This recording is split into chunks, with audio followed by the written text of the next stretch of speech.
مہینے تو سارے ہی مبارک ہیں، لیکن کچھ ماہ ایسے ہیں جن کو اولین وقت سے سعادتیں بخشی گئی ہیں، ان میں ربیع الاول کا مہینہ ہے۔ ربیع کہتے ہیں بہار کو، ربیع عربی۔ یہ پہلا پھول نکلتا ہے، پہلا پھول، اس کی طاقت خوشبو اور ہوتی ہے، یعنی بہار کا پہلا جھونکا، ربیع الاول، پہلی بہار۔ اس مہینے میں میرے حضور کی آمد ہے، ولادت ہے، آپ کی روشنی، آپ کا نور سارے عالم میں پھیلا اور ساری دنیا میں پھیلا، اور آپ کی وجہ سے ہم جنت کے مستحق ہیں، اور آپ کی برکت سے ہم اس دنیا سے اگر چلے بھی گئے تو آقا کی سفارش، شفاعت، اس کے امیدوار ہیں انشاءاللہ۔ قیامت کے دن جب ہم جائیں گے تو ہر بندہ اپنی ذات کو پکارے گا، اور واحد میرے حبیب کملی والے ہیں جو امت کو پکارے گا۔ ہر بندہ اپنی ذات کو لے کے چلے گا، اور میرے کملی والے امت کو لے کے چلے گا۔ امت کے لیے اللہ سے مانگیں گے، روئیں گے، اور امت کے لیے دن رات فکر ہے۔ جب اس دنیا سے بندہ رخصت ہو جاتا ہے، قبر میں جاتا ہے، اور قبر میں جانے کے بعد سب اسے چھوڑ جاتے ہیں۔ روایات میں آتا ہے کہ ایک فرشتہ کنکر اٹھا کے اسے زور سے اس مجمع کی طرف پھینکتا ہے جو اسے دفن کرنے آیا تھا، کنکر اٹھا کے، اور ایک لفظ کہتا ہے کہ جاؤ آج کے بعد اسے بھول جانا،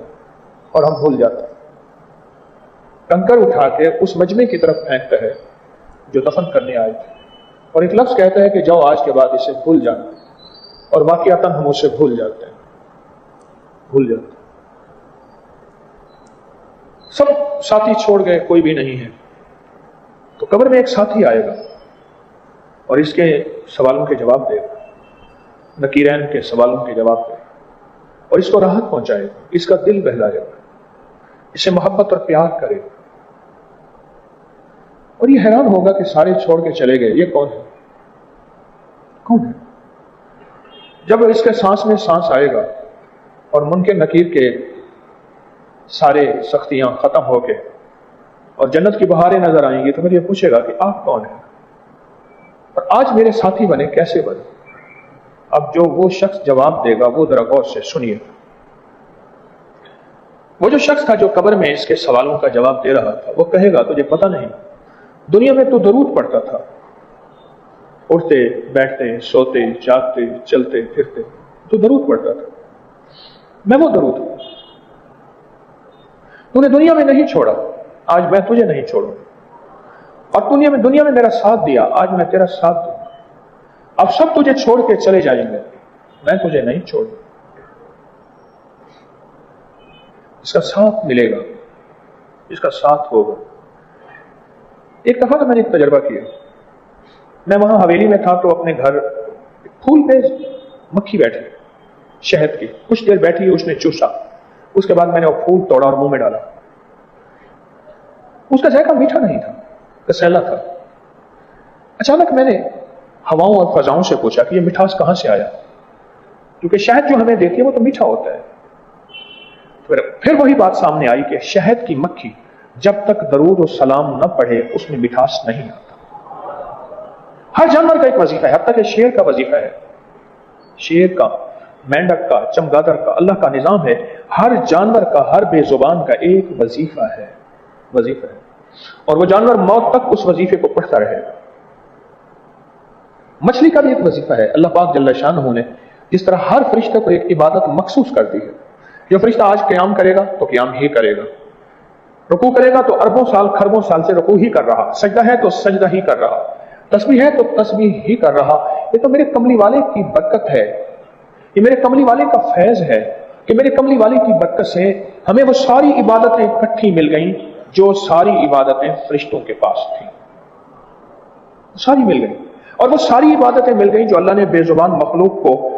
بانٹ تقسیم کر کے دی تھی، یہ مجھے آپ کو وہ ساری عبادتیں مل گئیں، ساری عبادتیں مل گئیں۔ ہر جانور کا ایک وظیفہ ہے، شہد کی مکھی کا وظیفہ درود پاک ہے، درود پاک ہے، اور ہر درود نور ہے، ہر درود نور ہے۔ اور ہر درود وہ ہے جو قرآن و حدیث سے نہیں حدیث سے ثابت ہے، وہ ہر درود برکت ہے اور خیر ہے۔ ہماری جو 9-10 محرم کی یہاں محافل اور مجالس ہوتی ہیں، اس میں میں نے آپ کو عرض کیا تھا کہ آپ درود ابراہیمی پڑھیں آپ، اللہم صلی علی محمد وعلی آل محمد۔ ایک روایت یہ ہے، اور ایک روایت ہے اللہم صلی علی محمد وآل محمد، یہ بھی درود ہے اور پورا درود ہے۔ محمد اور اس کی آل پہ درود پڑھنا یہ پورا درود ہے۔ میں نے 9-10 محرم میں اپنے اکابر کی کتابوں کے حوالے دیے تھے، دلائل الخیرات کی پہلی جزء میں بھی اس کا حوالہ موجود ہے، ہمارے ہر بزرگ دلائل الخیرات پڑھتے ہیں، اس کی پہلے جزء میں حوالہ موجود ہے، اس میں بھی درود پاک یہی کھڑا ہے، اللہم صلی علی محمد وآل محمد یا اللہم صلی علی محمد وعلی آل محمد۔ تو ہر نماز میں ہم پڑھتے ہیں درود ابراہیمی میں، ہر نماز میں پڑھتے ہیں۔ جب تک مکھی شہد کی درود پاک نہ پڑھے شہد میں مٹھاس نہیں آتا۔ آپ تجربہ خود کر لیں، میں نے تو کیا ہے، میں نے نوٹ کیا شہد کی مکھی پھول کو چوس رہی تھی، پھر میں نے وہ پھول منہ میں ڈالا اور پھر نیت کیا کی، ایک نیت بھی کی تھی، کبھی آپ بھی کر لیجئے گا، اور یہ نیت میں نے کہیں پڑھی نہیں ہے، بس دل میں میرے رب نے ڈالی۔ میں نے کہا مولا شہد کا اور شہد کی مکھی کا وظیفہ ہے درود پاک، میں اس کا جھوٹا لوں گا، اور جس چیز کا جھوٹا لیا جائے اس کی تاثیر ہوتی ہے۔ اس کی دلیل دیتا ہوں، بزرگوں کی گھٹیاں کیوں دلائی جاتی ہیں بچے کو؟ کسی اللہ والے کے بچے کو گھٹی کیوں دلائی جاتی ہے؟ میں نے کہا اللہ شہد کی مکھی کا وظیفہ کیا ہے؟ درود پاک ہے، اور اس کا وظیفہ درود پاک ہے، لہذا اللہ تو میں اس مکھی کا جھوٹا اپنے منہ میں ڈال رہا ہوں، اللہ میری زبان پہ بھی ذکر اور درود پاک جاری کر دے، اور شہد کی مکھی اس درود پاک کی برکت سے مٹھاس دیتی ہے اور انسانیت کو نفع دیتی ہے، یا اللہ مجھے بھی مٹھاس دے اور میری ذات سے انسانیت کو نفع دے۔ کیوں فرماتے ہیں؟ ایک دعا مانگا کریں ہمارے بڑے، فرماتے ہیں اے اللہ مجھے اور میری ذات کو ہدایت کے ذریعے کے طور پہ قبول فرما، مجھے قبول فرما کہ میری ذات ہدایت کے لیے ذریعہ بن جائے، خیر کے لیے ذریعہ بن جائے، انسانیت کے لیے نفع مند بن جائے، اے اللہ مجھے قبول فرما۔ درود پاک اپنی زندگی میں درود پاک کا حصہ نکالا کریں، درود پاک کا حصہ نکالا کریں۔ حضرت امام زین العابدین شہنشاہ ولایت، امام زین العابدین، اصل نام تھا علی بن حسین، حضرت امام حسین کے بیٹے تھے، تشریف لے جا رہے تھے، ایک بدو کو دیکھا،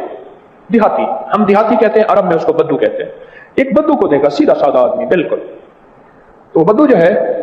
ایسے سر جھکائے بیٹھا تھا۔ شیخ تشریف لے گئے، پھر واپس آئے، اور واپس آ کے نا جھک کے اس کے سر کے قریب ہو کے تھوڑی دیر کے بعد اور پھر چل پڑے، اور وہ بدو بیٹھا ہے، مستغرق ہے، استغراق میں ہے، ڈوبا ہوا ہے۔ تو پوچھا ہم نشینوں نے، شیخ کے خدام نے، شیخ آپ نے کیا محسوس کیا، یہ کیا ہوا؟ فرمانے لگے کہ میں جا رہا تھا تو میں نے اس سے خوشبو دیکھی، اور میں نے سمجھا کہ اس میں خوشبو لگائی ہوئی ہے،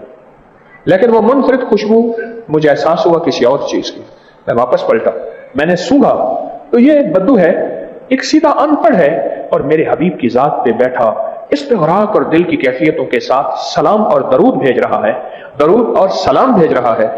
محمد اور آل محمد پہ، اصحاب محمد پہ درود اور سلام بھیج رہا ہے، یہ اس کی خوشبو تھی، اس میں سے میں نے حصہ لیا۔